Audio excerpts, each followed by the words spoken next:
రెండు చర్యలు చేపట్టకూడదు. తీసుకురావడానికి బయటికి తీసుకురావడానికి ఈ నిర్ణయం తీసుకున్నామని కేంద్ర ప్రభుత్వం చెప్తుంది. ఇప్పుడున్న పరిణామాలు చూస్తుంటే నల్ల డబ్బు నియంత్రించగలుగుతారు అనిపిస్తుందా, లేకపోతే నల్ల డబ్బు తెల్ల డబ్బుగా మారుతుంది అనిపిస్తుందా?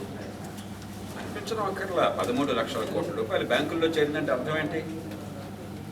వాళ్ళ లెక్కల ప్రకారమే 14,40,000 30,000 కోట్ల రూపాయలు, 500 రూపాయలు, 1000 రూపాయలు ఉంది. ఇప్పటికే 13 లక్షల కోట్ల రూపాయలు బ్యాంకుల్లో చేరి అధికారికంగా ఆర్బీఐ ప్రకటించారు. ఇంకా మిగిలిన 1,00,00,000 కోట్లు ఇంకో 10 రోజులు టైం ఉంది కదా. ఇవాళ డేట్ అంతా 15వ తారీఖు, ఇంకో 12 రోజులు టైం ఉంది. గ్యారంటీగా 12 రోజుల్లో ఆ డబ్బు వచ్చేస్తుంది. కాబట్టి నల్ల డబ్బు మొత్తం తెల్ల డబ్బు అయిపోతుంది. దాంతో ఏమాత్రం అనుమానం లేదు, ఆశ్చర్యం కూడా లేదు. ఈ దేశం గురించి ఆశ్చర్యం కూడా లేదు. రియల్ ఎస్టేట్ విశాఖపట్నంలో కానీ, హైదరాబాద్లో కానీ, విజయవాడలో కానీ, తిరుపతిలో కానీ, కడపలో కానీ, కర్నూలులో కానీ ఎవరినైనా అడగండి. మీరు ఒక చిన్న స్థలం కొనాలంటే, మీరు ఒక చిన్న ఫ్లాట్ కొనాలని చెప్పంటే, క్యాష్ లేకుండా మీరు చెక్ రూపంలో ఇస్తే నీకు అమ్మేవాళ్ళు ఎంతమంది ఉన్నారో చెప్పన్నాడు ఒకసారి. తెలియదు వీళ్ళందరికీ ఆ సంగతి.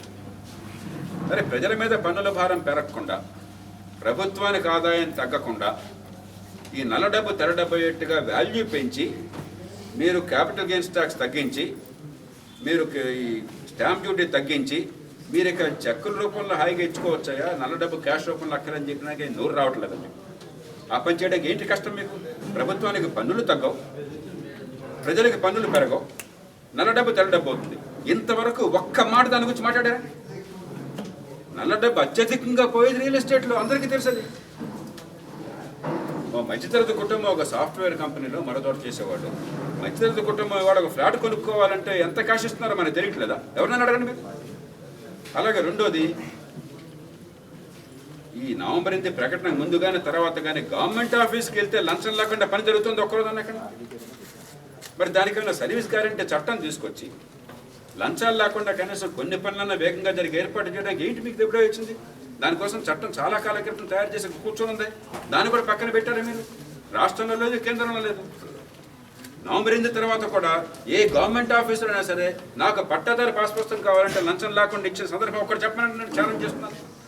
దానికి సర్వీస్ గ్యారెంటీ చట్టం తీసుకొచ్చి టైం లోపల జరగకపోతే భారతం పడుతున్న భయం కలిగించారు మీరేమన్నా?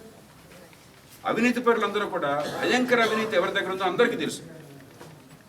ఒక ఉన్నతాధికారి, ఐఏఎస్ ఐపీఎస్ అధికారులు కానీ, ఇన్కమ్ ట్యాక్స్ అధికారులు కానీ, మిగతా శాఖల అధికారులు కానీ, ఎవడు భయంకర అవినీతి పరుడో సమాజంలో రాజకీయంలో ఉన్న వాళ్ళకి, ఇతర అధికారులకి, పత్రికలకి, వ్యాపారులకి అందరికీ తెలుసు. కాకపోతే సాక్ష్యాలు లేవు కాబట్టి వాడితో మనకు గొడవ ఎందుకు, రేపొద్దున వాడు మళ్ళీ మన తలకాయ తింటాడని చెప్పి అందరూ నోరు మూసి కూర్చుంటున్నారు. మరి ప్రధానమంత్రిగా మీ దగ్గర సమాచారం ఆ మాత్రం లేదా? ఎవరు నిజంగా దేశంలో ఉన్న అవినీతిలో అత్యంత అవినీతి పరులు మీకు తెలియదా? వాళ్ళు గుర్తించి 1000 మంది ఇళ్ళకి పంపించే అధికారం మీకు చట్ట ప్రకారం ఉంది. అదేమన్నా మొదలెట్టారా? ఈనాటి వరకు చేయలేదు మీరు. ఇంకా అవినీతి ఎట్లా పోతుందంటే డ్రామాలు ఆడితే పోతుంది. అది పోగా, అది చేయకపోగా మీరేం చేస్తున్నారు? 50 రూపాయలు బర్త్ సర్టిఫికేట్ కోసం అని చెప్పని గతి లేక లంచం ఇస్తే, లంచం ఇచ్చినోడికి 7 ఏళ్ళు శిక్షణ చట్ట పెడుతున్నారు. 7 ఏళ్ళు శిక్ష. 50 రూపాయలు లంచం ఎందుకు? గతి లేక పని జరగట్లేదు కాబట్టి 10 సార్లు తిరగలేక 50 రూపాయలు ఇస్తే వాడికి 7 ఏళ్ళు శిక్ష అట. 3 ఏళ్ళు ఖచ్చితంగా శిక్ష పడాలట. కానీ లంచం తీసుకున్నాడికి మాత్రం కోర్టు కేసు కూడా ఉండదట, పోలీస్ కేసు కూడా పెట్టడానికి లేదట. ప్రభుత్వ అనుమతి లేకుండా పోలీస్ కేసు కూడా పెట్టడానికి లేదట. ఈ ప్రభుత్వం ఏదైనా తీసుకొస్తుంది.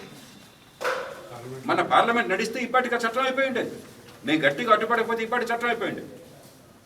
నేను బాగా గొంతెత్తి చెప్పాను కాబట్టి, లా మినిస్టర్ కూడా కలిశాను కాబట్టి, కొంచెం దేశంలో కొంతమంది కదులుతున్నారు కాబట్టి ఇప్పుడు పోసి వెనక్కి వెళ్ళచ్చు. సిగ్గుందా మనకేమన్నా? మీరు ఏం ఆశించా? మనం నల్ల డబ్బు ఎక్కడుంది? రియల్ ఎస్టేట్లో ఉంది. దానికి పరిష్కారం చెప్తున్నాను. అవినీతిలో ఉంది, పరిష్కారం చెప్తున్నాను. అద్భుతాలు కాదు, ఇవాడు వెంటనే చేయగల పరిష్కారాలు చెప్తున్నాను. రాజకీయాల్లో ఉంది. నరేంద్ర మోదీకి మద్దతు ఇచ్చే ఎంపీలు 199 మంది 50 కోట్లు ఖర్చు పెట్టకుండా ఆయనతో సహా ఎన్నికయ్యారని చెప్పనండి, ఛాలెంజ్ చేస్తున్నాను. ఆయన వ్యతిరేకించే ఎంపీలు 199 మంది 50 కోట్లు ఖర్చు పెట్టకుండా ఎన్నికయ్యారని చెప్పనండి, ఛాలెంజ్ చేస్తున్నాను. అరే మీరు అవినీతిలోంచి మీరు ఎన్నికయ్యి అయిందేదో అయిపోయింది. మీరే తప్పు చేశారంటలా, ఘర్మదాలకు మీరు కూడా దానిలో ఉన్నారు. ఇప్పుడు దాని నుంచి ఎలా బయటపడదామని మాట్లాడుతున్నారు మీరేమన్నా? అసలు అంటే తమాషా అనేది సామాన్య జనానికి అంతా బాధలు పెట్టి అవినీతిని అంతమందించే మార్గాలు, బ్లాక్ మనీ అంతమందించే మార్గాలు అన్వేషించకుండా, దానికోసం ప్రయత్నాలు ఏమీ చేయకుండా మీ చావు మీరు చావండి తాంబూలాలు ఇచ్చేస్తానని చెప్పంటారా? అదేమంటే నిజాయితీ పరులు అంటారు. నిజాయితీ పెద్ద ఆభరణం ఏంటండి? గుమాస్తా కూడా నిజాయితీ ఉండాలి. నిజాయితీ కాదు, నిజాయితీ చాలదు. నిజాయితీతో ప్రజలకు పనికొచ్చే పని చేయాలి. నిజాయితీ మాత్రమే ఉంది, ప్రజలకు పనికొచ్చే పని చేయలేమంటే మీకెందుకు అధికారం? ఇంకా నిజాయితీపరుడనే జనం నమ్ముతున్నారు. నిజాయితీపరుడని చెప్పినా జనం ఎంత సహిస్తున్నారు కష్టపడ్డా కూడా.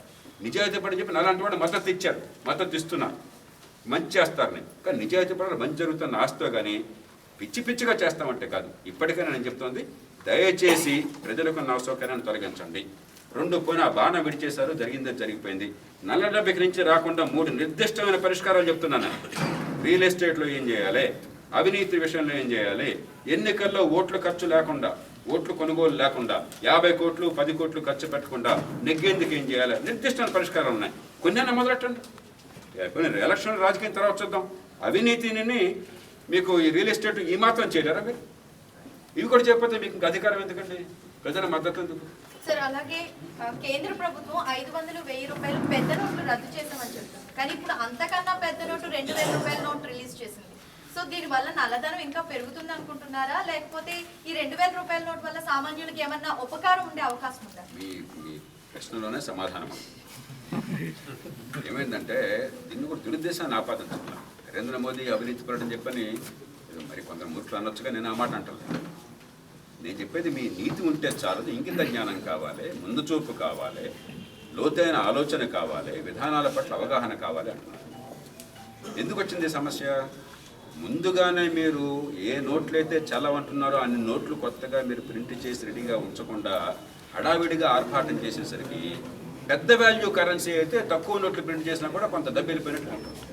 అందుకోసం 2000 నోట్లు అవసరమైంది. అంటే వాళ్ళ ఉన్మాదం, వాళ్ళ అసమర్థత వల్ల, ముందు చూపు లేకపోవడం చేత ఏదో చేశామని తాంబూలం చేసాం తన్ను చావని చెప్పి 2000 నోట్లు చేశారు. దానివల్ల ఈ సమస్య. ఓకే, ఫైనల్గా ఈ సమస్య అంటే ఇప్పుడు దీనివల్ల నోట్ల రద్దు వల్ల ఎక్కువ సామాన్య ప్రజలే ఇబ్బందులు పడుతున్నారు, చిల్లర కష్టాలతో సతమతమవుతున్నారు. మీ అనుభవం ప్రకారం ఇది సాల్వ్ అవడానికి ఇంకా ఎన్ని రోజుల సమయం పట్టే అవకాశం ఉంటుందని మీరు అనుకుంటున్నారు? వాళ్ళు చేసే పనులు బట్టి ఉంటుంది. మన జ్యోతిషాలు చెప్పడం అవసరం లేదు. వాళ్ళు విజ్ఞతతో బుద్ధితో ఇప్పటికైనా పనులు చేస్తే జరిగిందేదో జరిగిపోయింది, జరిగిన నష్టం జరిగిపోయింది. జనం ఇష్టం అంటే మద్దతు ఇస్తారు, లేకపోతే రేపొద్దున వ్యతిరేకంగా ఓట్టేస్తారు, తర్వాత చూసుకుందాం. కానీ కనీసం జాతీయ జరిగే నష్టాన్ని కొంత ఆపచ్చు. అంతకు మించి ఇప్పటికైనా చేపట్టవలసిన చర్యలు 3 చెప్పాను, నిర్దిష్టంగా చెప్తున్నాను. నేను ఊరికే పైపైన చెప్పడంలా. రియల్ ఎస్టేట్లో ఎందుకని మీరు పన్నులు తగ్గించి రేట్ ఎక్కువ చూపెట్టి నల్ల డబ్బు తెల్ల డబ్బుగా అయ్యే ఏర్పాటు ఎందుకు చేయడం లేదు? ఏమిటి మీకు నొప్పి దానిలో? అవినీతిని కనీసం రోజువారీ పనులు జరిగేందుకు, అలాగే బాగా బడా అవినీతి పనులు కొంతమంది నిలకపోయేట్టుగా ఎందుకు ఏర్పాట్లు చేయలేకపోతున్నారు? ఈ 2 అయ్యాక రాజకీయంలో ఓట్ల కొనుగోలు అవసరం లేకుండా ఈ 50 కోట్లు ఖర్చు వారణాసిలో మోదీ గారు కూడా ఆయన పేరుతో ఖర్చు అయి ఉంటుంది. 50 కోట్లు నేను గ్యారంటీగా చెప్తున్నాను. మీకు అనుమానం ఉన్నదా? అది మీకు తెలుసు, నాకు తెలుసు కదా. రేపు పొద్దున ఆపాలి కదా. దాని నుంచే నల్ల డబ్బు వచ్చేది. 1,00,000 కోట్లు ఖర్చు అవుతుంది 5 ఏళ్ల కాలంలో ఈ దేశంలో ఎన్నికల పేరుతో. లోక్సభకు కానీ, అసెంబ్లీలకు కానీ, మున్సిపాలిటీలు, పంచాయతీలకు కానీ. ఈ 1,00,000 కోట్ల నుంచే 10 లక్షల కోట్లు సంపాదించాలి వాళ్ళు 10 లక్షలు సంపాదించాలంటే 1,00,00,000 కోట్లు ఇక్కడ ఉద్యోగులు సంపాదించాలి. అక్కడి నుంచే నల్ల డబ్బు వస్తుంది. దాన్ని ఏం చేయాలి? ఈ 3 కూడా మీరు ఇప్పటికైనా, మీ మీద ప్రజలకు నమ్మకం ఉంది, మీకు నిజాయితీ ఉంది. నేను నమ్ముతున్నాను, ప్రజలు నమ్ముతున్నారు. నరేంద్ర మోదీ నిజాయితీ విషయంలో మనకు శంకలు లేవు. ఆయన ఏదో మంచి జరగాలలో కోరిక అనుకున్న విషయంలో సంకల్పంలో నాకేం శంకలు లేవు. కానీ మంచి జరగాలలో కోరిక నిజాయితీ ఉంటే చాలదు. ఇంగిత జ్ఞానం ఉండాలి, దేశం గురించి స్పష్టంగా ఆలోచన ఉండాలి, ఒక విధానం ఉండాలి. గుడ్డెద్ద చెవిలో పడ్డట్టుగా లేడికి లేచిందే పరుగు అని చెప్పని, నా మనసు దోచింది కాబట్టి ఇది ఒక్కటే చేస్తానని చెప్పంటే ఎట్లాగండి? మిగతా ఎందుకు చేయరు చెప్పండి. నాకు అడిగే హక్కు నాకు ఉన్నది, చెప్పాల్సిన బాధ్యత ఆయన.